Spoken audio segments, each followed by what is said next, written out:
गोवंश मेरा जीवन की इस महायात्रा में आज हम सातुड़ी तीज की चर्चा करेंगे, वृहद गौरी व्रत की चर्चा करेंगे, जिसको मातृशक्ति ने निरंतर बना तो रखा, पर शास्त्रों में भगवान शंकर ने क्या कथा इसकी सुनाई है, कैसे चंद्रमा को अर्घ्य दिया जाता है, क्या विधि विधान है, उस सारे की चर्चा हम करेंगे। क्या लोक व्यवस्था है। हम सब जानते हैं कि भारत का पंचांग संवत्सर जो है उसकी भागवत के बराबर मान्यता है।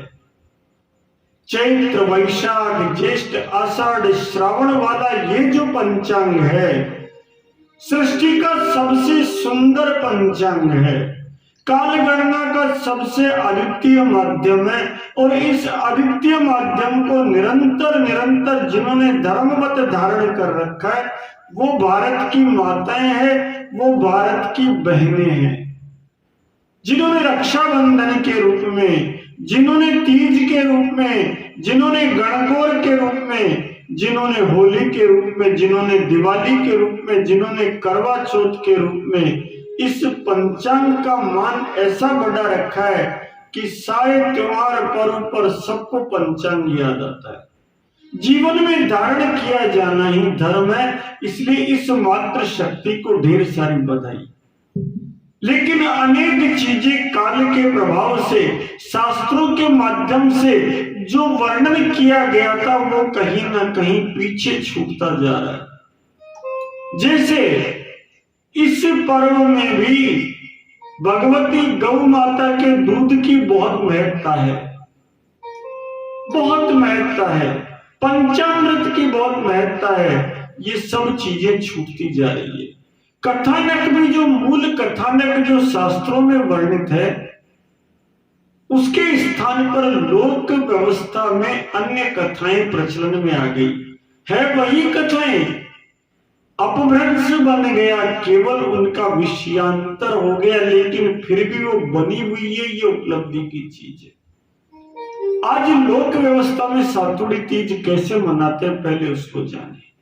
बृहद गौरी व्रत भाद्रपद कृष्ण पक्ष की तृतीया तिथि के दिन मनाया जाता है। भाद्रपद कृष्ण तृतीयायाम निशि चंद्रोदय शुभे, रात्रि में चंद्रमा का उदय होना इस तिथि को अत्यंत शुभ दर्शन माना गया है। और इसके लिए लोक व्यवस्था में हमारी मातृ शक्ति उपवास धारण करती है, दिन में भोजन नहीं करती, और साथ ही साथ कथाएं भी परस्पर सुनाती है। रात्रि में क्या करती है, भगवती गौरी का, बृहद गौरी की स्थापना करती है, गणपति की स्थापना करती है, उनकी पूजा करती है, और पूजा करके कथा सुनाती है कि सुनो, एक पति अपने कर्मों के कारण कुष्ठ रोग को प्राप्त हो गया था। उसकी पत्नी बहुत अच्छी थी, उसने ये व्रत किया, वृहद गौरी व्रत, सातुड़ी तीज का व्रत किया, और व्रत करने के बाद जो कोडी जिसके शरीर से कोड टपक रहा था उसने चंद्र भगवान को अर्घ देने के उपरांत तुरई के पत्ते में गौ माता का दूध, भारतीय गाय का दूध लिया, और 7 बार उस दूध का पान करना, उसके साथ जल का पान करना, फिर पियर से आए हुए सत्तू का ग्रहण करना, और उसके साथ में निरंतर गौ माता के दूध का पान करना।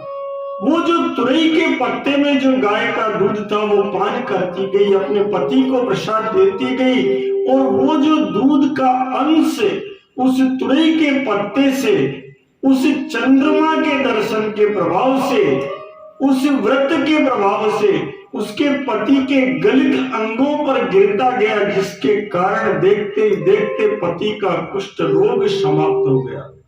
ये कथा मुझे मेरी मम्मी ने सुनाई। अद्भुत उपाख्यान है,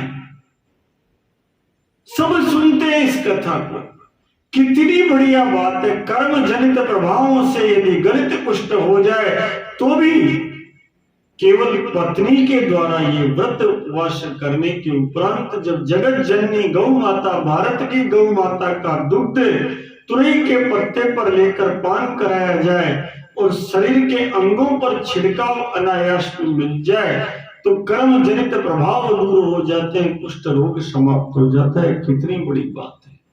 इस कथा का सार जगत जननी गौ माता की कीर्ति का सार है। इसके अलावा दूसरी कथा क्या आती है? दूसरी कथा बड़े विस्तार पूर्वक सब सुनाते हैं कि एक पत्नी थी, उसके 7 बहुएं थी, 7 बेटे थे। एक बहू के पीहर से सत्तू नहीं आ पाया था, बाकी सबके पीहर से सत्तू आया था। कैसे कैसे सत्तू की व्यवस्था होती है, कैसे कैसे उसके लिए सत्तू की व्यवस्था होती है, उसकी कथा बड़ी चाव से सब सुनाते हैं। और उसके बाद वो बड़े चाव से सबको उस सत्तू का दर्शन कराती है। ये सत्तू क्या है? चने का आटा जगत जननी गौ माता के घृत में पका करके सुंदर मिष्ठान्न डाल करके सत्तू बनाया जाता है, पिंड बनाया जाता है। और उस पिंड को चंद्र दर्शन के उपरांत ग्रहण किया जाता है, ब्राह्मणों को दान दिया जाता है। और 5 वर्ष निरंतर व्रत करने के बाद जब वो अधिकारी पात्र बन जाती है उद्यापन करने की, तब अपनी सखियों को, ब्राह्मण कन्याओं को, स्त्रियों को, बच्चों को, सबको जी भर के भोजन कराने के उपरांत उद्यापन में काम में लिया जाता है। गोधूम पिष्ट जातम च बृहति फल पंचकम, अनेक प्रकार के फल और गोधूम का पिष्ट आटा, उस आटे को लेकर सत्तू बनाया जाता है। ये इस त्योहार की परंपरा रही है। ये तो है लोक व्यवस्था। अब वास्तविक व्यवस्था क्या है? शास्त्र क्या कहता है? क्योंकि यदि जो कर्म किया जा रहा है शास्त्रानुसार किया जाएगा तो उसका आनंद बहुत बढ़ जाएगा। और हमारी मात्र शक्ति मान के चलो, उन्होंने शास्त्रों का ज्ञान एक बार समझ में आ गया तो जितना अनुकरण धर्म रक्षणा सनातन की आज भी यदि है तो मात्र शक्ति के कारण है।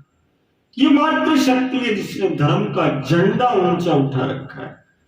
इसलिए शास्त्र क्या कहता है? जानिए, सुनिए, सुनाइए सातुड़ी तीज की वह कथा जो बताती है कि भगवान शंकर ने माता पार्वती को इस व्रत का महत्व में बताया और मंत्र भी प्रकट किए कि किन मंत्रों के द्वारा चंद्रदेव को अर्घ्य दिया जाना चाहिए।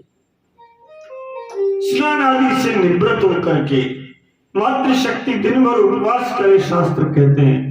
स्नान आदि से निवृत्त होने के बाद श्रृंगार करें, सुंदर अलंकृत वस्त्र पहने और वस्त्र पहनने के बाद शुभ संकल्प के साथ भगवती गौरी की पूजा अपनी परिजन स्त्रियों के साथ बैठकर इस भाव से करें, इस संकल्प से करें, मानसिक संकल्प से करें कि हे भगवती, मेरे इस जन्म व अन्य जन्मों में मुझे अक्षय सौभाग्य मिले, पुत्र मिले, पौत्रादि मिले, धन धान्य मिले, ऐश्वर्य मिले, ये सब के सब मां मुझे शास्त्रोक्त तुम्हारा व्रत करने से मिल जाए। हे माता, आप तीनों गुणों की मालिक है। हे माता, मैं भक्ति पूर्वक आपका ध्यान करती हूँ। आपका आसन सोने का बना हुआ है, हेम रत्नों का बना हुआ है। हे माता, आप पास और अंकुश धारण करने वाली है। हे जगन माता, अक्षमाला, अंकुश और वीणा पुस्तक धारण करने वाली आप हो। मैं आपके निमित्त ये जल का भोग लगाती हूँ, आप पाद्य के रूप में इसे ग्रहण कीजिए। हे माता, मैं गंध और अक्षत का आपको भोग लगाती हूँ, आपने स्वीकार कीजिए। हे माता, मैं आपको पंचामृत से स्नान करा रही हूँ। माता देखो, जगत जननी गौ माता का शास्त्र कहते हैं इसके दूध दही की कितनी महत्ता है व्रत की। उस महागौरी को, हे माता, मैं पंचामृत से आपका स्नान कराना चाहती हूँ। माता, आप इस स्नान को ग्रहण कीजिए और मेरा सौभाग्य बढ़ा दीजिए। इस प्रकार प्रार्थना करते हुए सौभाग्य सूचक द्रव्य, चंपक, शतपत्र, ढेर सारे पुष्पों से उस जगन माता की पूजा करे, नारियल भेंट करे, पुंगी फल भेंट करे, पुष्पांजलि करे और पुष्पांजलि करने के उपरांत उस जगन माता से प्रार्थना करे, आयु देहि, यशो देहि, सौभाग्यम देहि मे शिवे।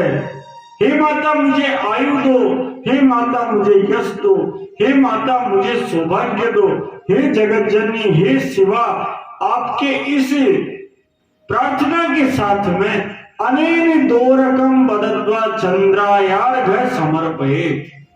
इस प्रकार आपसे प्रार्थना करके अब मैं भगवान चंद्रदेव को अर्घ्य अर्पित करती हूँ।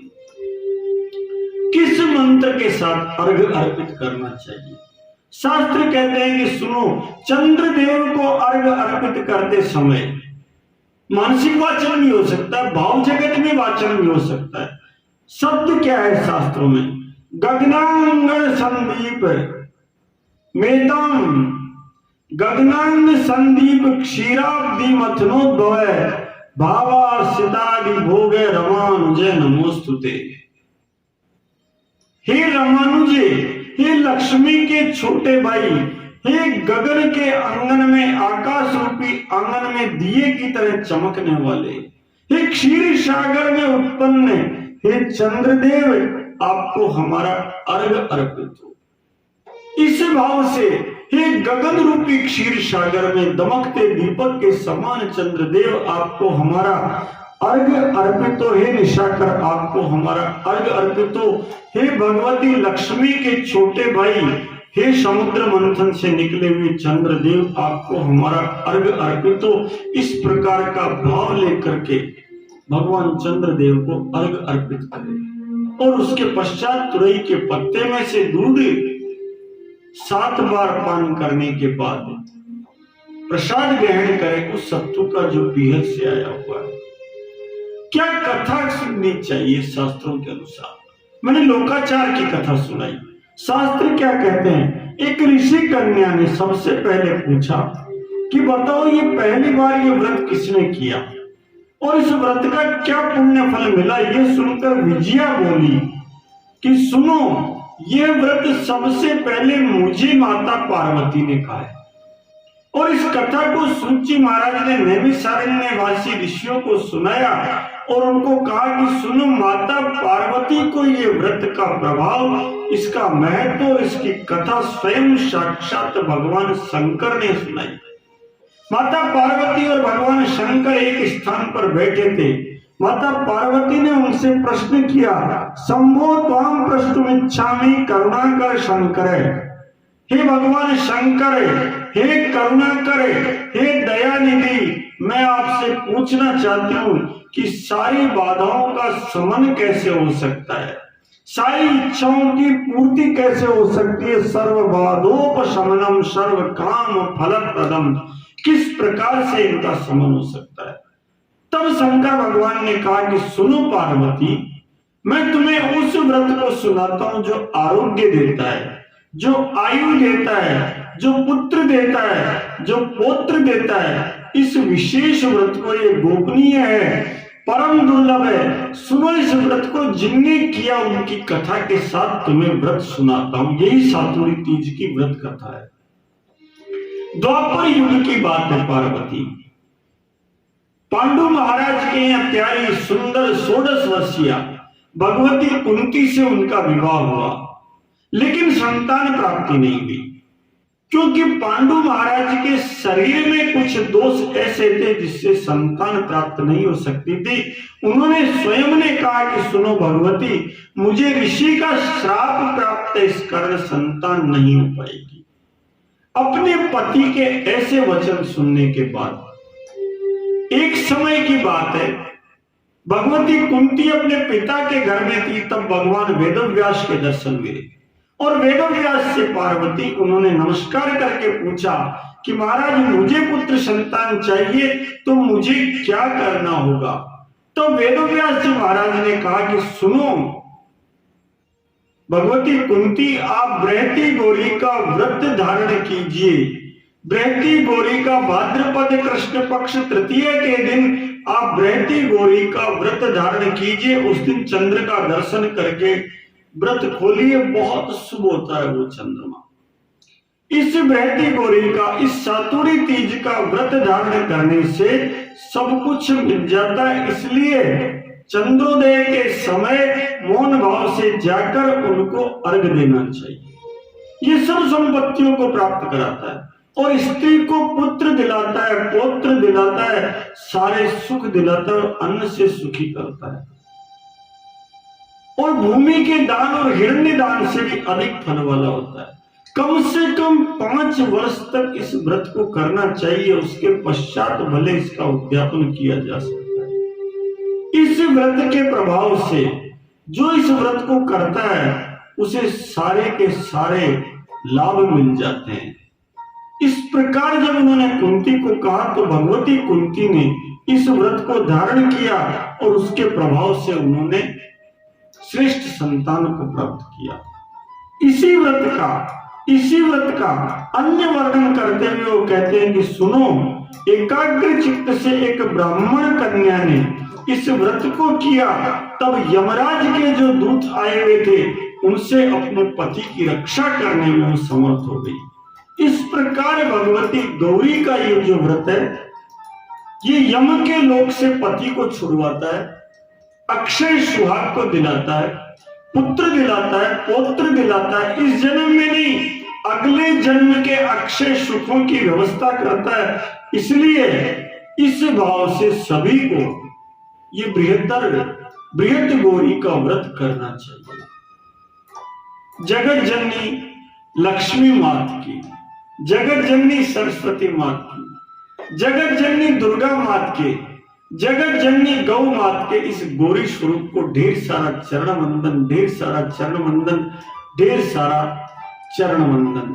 जय जय गिरिवर राज किशोरी, जय महेश मुख चंद्र चकोरी, जय गज वदन सड़ानन माता, जगत जननी दामे दुति गाता।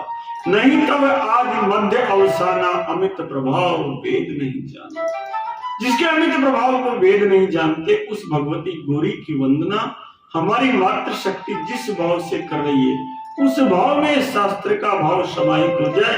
इसी भाव के साथ आज की कथा सुनाते हुए बोले जगत जननी गौ माता की जय, नंदी भगवान की जय, बछड़ा भगवान की जय, बछड़ी भगवान की जय।